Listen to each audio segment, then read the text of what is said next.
Hi guys, तो आज हम कोई मोटिवेशनल वीडियो नहीं लेके आए हैं। आज जैसा कि आप थंबनेल देख के समझ ही गए होंगे, बात होने वाली है एक मूवी के बारे में। जी हाँ, एनिमल मूवी के बारे में। आई थिंक ये लास्ट ईयर की सबसे बड़ी कंट्रोवर्शियल मूवी बन चुकी है, क्योंकि इंटरनेट पर इसको लेकर एक अलग ही बहस चालू है। पर इस वीडियो में हम किसी बहस में नहीं पड़ेंगे, बल्कि इस मूवी के 3 पॉइंट्स जो मुझे थोड़े अच्छे लगे उनके बारे में छोटा सा डिस्कशन करेंगे। कमेंट सेक्शन में आप मुझे अपनी राय बता सकते हैं और आपको ये मूवी कैसी लगी, क्या आपने ये मूवी देखी है, ये भी मुझे जरूर बताएं। तो हमारा पॉइंट नंबर 1 शुरू होता है मूवी के इस सीन से। इस सीन के ठीक पहले हमें दिखाया जाता है कि हीरो यानी रणबीर कपूर के फादर, जिनका रोल प्ले किया है अनिल कपूर ने, के ऊपर एक जानलेवा हमला हो चुका है और हीरो को लगता है कि आगे भी उनकी जान को खतरा है। इनके पास कई बॉडीगार्ड्स, काफी सारा मैन पावर है, फिर भी हीरो को अब किसी के ऊपर भरोसा नहीं हो रहा है। ऐसे में वो जाता है अपने गाँव, अपने पुराने रिश्तेदारों के पास, उनसे जाकर सारी सिचुएशन बताता है और उनसे मदद मांगता है। दोस्तों, मुझे मूवी का ये सीन बड़ा अच्छा लगा, क्योंकि सोशल मीडिया के इस जमाने में आजकल एक नैरेटिव बड़ा चल रहा है कि बड़ी गाड़ी खरीदो, बड़ा घर खरीदो, खूब सारे पैसे कमाओ और रिश्तेदारों को जलाओ। और कुछ लोग वाकई ऐसा कर भी रहे हैं। जरूरत ना होते हुए भी वो ऐसी चीजें खरीदते हैं जिनसे वो शो ऑफ कर सकें। अगर आप भी ऐसे किसी फेक और फालतू नैरेटिव का शिकार हो रहे हैं तो प्लीज किसी दिन थोड़ा वक्त निकाल कर किसी हॉस्पिटल के ब्लड बैंक का चक्कर लगाइए। वहाँ देखेंगे कि जब जान पर बनाती है ना,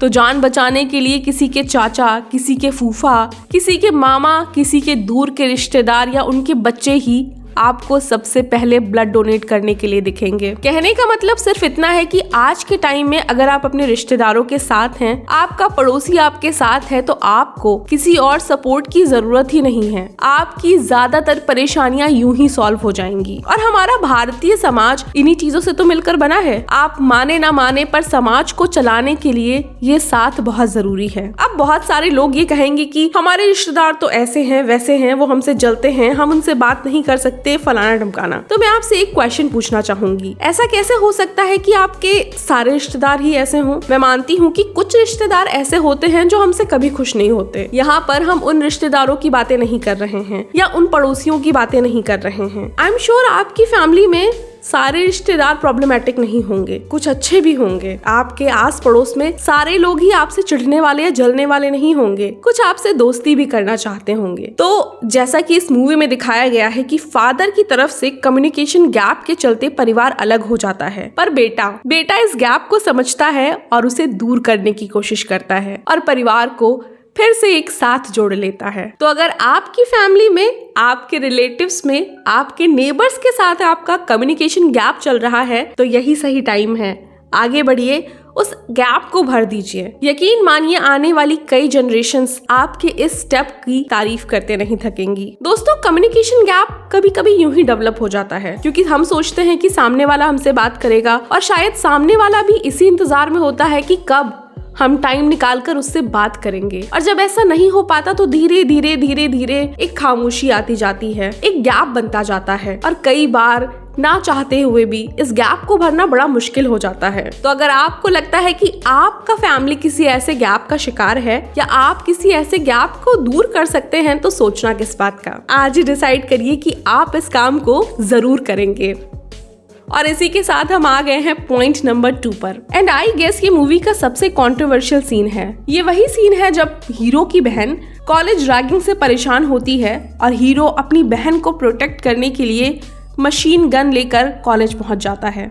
उफ, सीन वाकई में प्रॉब्लमैटिक है। गन कल्चर को काफी ज्यादा प्रमोट करता है और ये बिल्कुल भी सही नहीं है, खास करके इंडिया जैसे देश में, जहाँ पर लोग फिल्मों से बहुत इंस्पायर हो जाते हैं। तो आई रिक्वेस्ट यू ऑल कि प्लीज ऐसे सीन्स को फिल्मों तक ही सीमित रहने दें। इन्हें अपनी जिंदगी में उतारने की या फिर इनके बारे में सोचने की भी कभी कोशिश ना करें।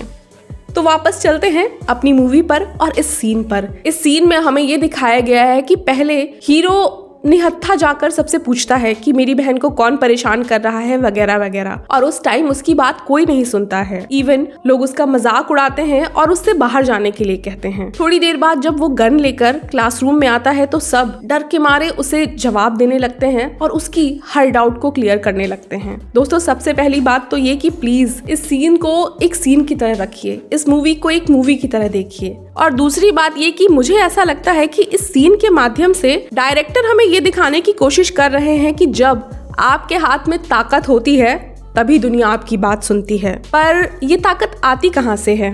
दोस्तों, ये ताकत आती है जवाब देने से और सामना करने से। तो इस सीन में हीरो की बहन चुपचाप कोने में जाकर रोने के बजाय एडमिनिस्ट्रेशन के पास जा सकती थी, उनसे शिकायत कर सकती थी। अगर वहाँ पर सुनवाई ना होती तो वो पुलिस के पास जा सकती थी। जो उसकी रैगिंग कर रहे थे उन लोगों की फैमिली को इन्वॉल्व किया जा सकता था। दोस्तों, आपके आंसू और आपकी चुप्पी दोनों सामने वाले को और हौसला देते हैं, उसके हौसले को कई गुना बढ़ा देते हैं। आप जितना सहेंगे सिचुएशन उतनी ही ज्यादा खराब होती जाएगी। इसीलिए लाइफ में कोई भी खराब सिचुएशन हो, आपको उसका सामना करना चाहिए। कोई पहली बार कुछ बोले तो उसी वक्त तुरंत उसे जवाब देना चाहिए। अगर आप ये सोचेंगे कि कोई नहीं, थोड़ा सह लेते हैं, तो आगे जाकर वो इंसान आपको और ज्यादा दबाएगा और ज्यादा परेशान करेगा। फॉर एग्जाम्पल, मान लीजिए आप किसी ऑफिस में काम करते हैं और अपने काम को लेकर काफी पैशनेट हैं, अपने काम को पूरी मेहनत पूरी ईमानदारी से करते हैं, पर कुछ फालतू लोग जो आपकी बराबरी नहीं कर सकते, आपके जैसा काम नहीं कर सकते, और अपनी इसी जलन को दूर करने के लिए वो टाइम टू टाइम बॉस को आपके खिलाफ भड़काते रहते हैं। अब ऐसी सिचुएशन में अगर आप उन्हें चुपचाप इग्नोर करते रहेंगे तो वो इस हरकत को आगे भी जारी रखेंगे। आपका इग्नोर करना उनकी ताकत बनता जाएगा। ऐसे सिचुएशन में आपको कभी भी उन्हें इग्नोर नहीं करना चाहिए, बल्कि आपको उन्हें कन्फ्रंट करना चाहिए। आपको उनको ये जताना पड़ेगा कि उनकी हरकतें, उनकी चालाकियां, उनकी साजिशें आप बखूबी समझ रहे हैं और उसका जवाब देने की आप पूरी ताकत रखते हैं, क्योंकि जब आप ऐसा करेंगे तभी आप पावरफुल लगेंगे। तो आई होप आपको ये पॉइंट और मेरी बातें कुछ समझ में आई होंगी। इसी के साथ हम आ चुके हैं पॉइंट नंबर 3 पर।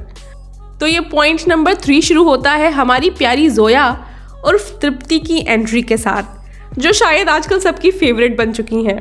तो मूवी में ऐसा दिखाया गया है कि जोया जो होती हैं वो अपोजिट साइड की होती हैं, मतलब दुश्मन के कैंप से होती हैं, और रणबीर को शुरू से ही ये बात पता भी होती है। फिर भी वो उसे इतना स्पेशल फील करवाता है, उसे इतना प्यार देता है कि फाइनली एंड में वो खुद ही अपना मुंह खोल देती है, अपने मुंह से दुश्मन का सारा प्लान बता देती है, और इसके साथ ही अपने किए पर काफी शर्मिंदा भी फील करती है।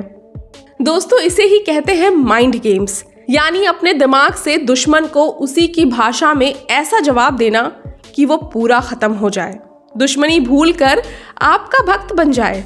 अगर आपने माइंड गेम की ये टेक्निक सीख ली ना, तो लाइफ में जीतने की बहुत सारी टेक्निक्स आपको पता चल जाएंगी, और इसके लिए आपको ज्यादा कुछ नहीं करना होता है। बस अपने आँख और कान खुले रखने हैं और अपने कॉम्पिटिटर या अपने दुश्मन के सामने भी अपना बेस्ट वर्जन पेश करना है, और फिर देखिएगा आपको हराने की सोच रखने वाला खुद कैसे हारता है। So that's it for today. Mind games के ऊपर पूरा एक स्पेशल वीडियो जल्दी ही मैं आपके लिए लेकर आऊंगी, क्योंकि अगर मैंने इस वीडियो में ये पूरा टॉपिक डिस्कस किया तो ये वीडियो काफी लंबा हो जाएगा। तो माइंड गेम क्या होते हैं और कैसे इन्हें समझा जाता है, कैसे इनसे बचा जाता है, इस पर हम अगले वीडियो में जरूर बात करेंगे। तो अब आज के लिए इतना ही, फिर मिलते हैं किसी नए वीडियो के साथ, कुछ नई बातों के साथ। तब तक के लिए अपना बहुत सारा ख्याल रखें। Have a nice day and bye bye.